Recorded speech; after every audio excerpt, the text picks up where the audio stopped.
Hello, everyone, and thank you for tuning in. My name is Marianne Howard, and welcome to our third week of our East End Influential Women series. Today, we're going to talk about Dr. Doris Zenger, East Hampton's beloved pediatrician for many years. Dr. Zenger grew up on Abraham's Path in Amagansett. Her doctor growing up was Dr. David Edwards, another prominent East Hampton doctor. As a child, she suffered from a bone disease called osteomyelitis. To combat the disease, she had several operations on her arm, knee, and ankle where the diseased bone was scraped out.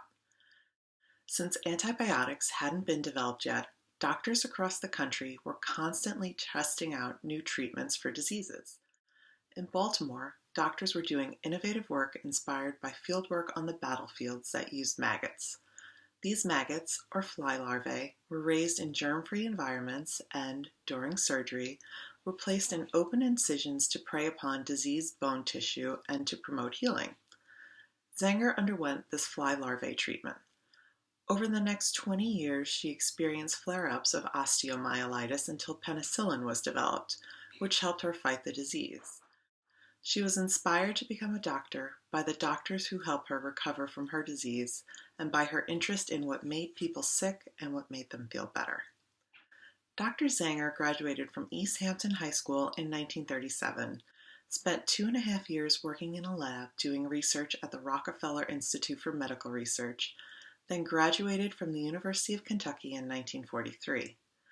After college, she applied to medical school, and in 1948, she was one of the top 10 women to graduate from the University of Michigan's medical school.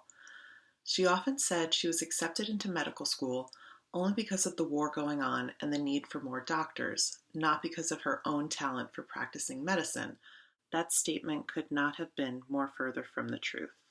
In the 3 years after graduating from medical school, she spent 1 year as a rotating intern in Madison, Wisconsin, 1 year as a pediatric intern at Bellevue in New York, 6 months at the Willard Parker Hospital for Contagious Diseases in New York, and 6 months at a clinical fellowship at the Children's Medical Center in Boston, Massachusetts. In 1951, Dr. Zenger returned to East Hampton as a child specialist, making her the first woman physician to practice medicine in East Hampton. Upon her return, she worked out of the office of Dr. Edwards before opening her own practice in the fall of 1951. She ran that office while raising her 2 boys. Old patients of hers recall her bedside manner as being forthright, firm, and reassuring. She was extremely dedicated to the children of East Hampton and constantly made her medical practice her priority. Dr. Zenger was on call 24 hours a day and made frequent house calls, especially after just establishing her own practice on Pantico Road. As the only pediatrician on the South Fork for a decade, Dr. Zenger saw lots of patients year-round. Despite winter being flu season, she was actually busiest during the summer due to the influx of the summer population.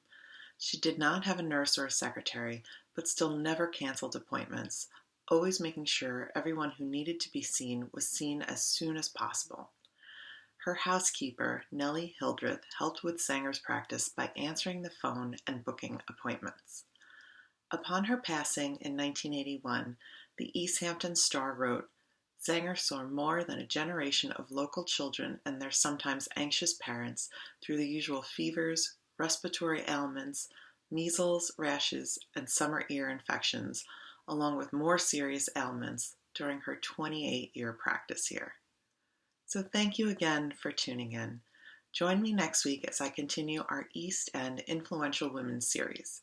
I'll be talking about Olivia Ward Bushbanks, a published poet and playwright of Montaukett and African American heritages. And I'll see you then, East Hampton.